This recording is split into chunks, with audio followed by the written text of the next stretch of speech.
Hey guys, this is Dr. Hub. In case you haven't subscribed, please do subscribe for updates.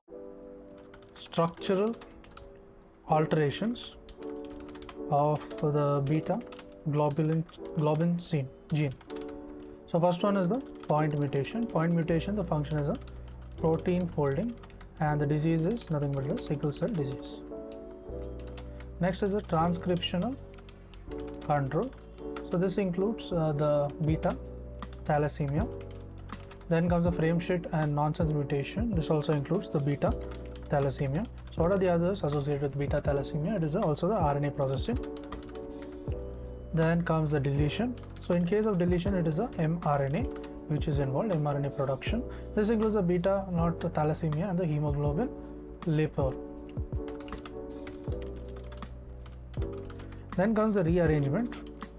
Rearrangement is nothing but the mRNA production and it includes the beta thalassemia type 3. To learn and grow daily like this, please do subscribe.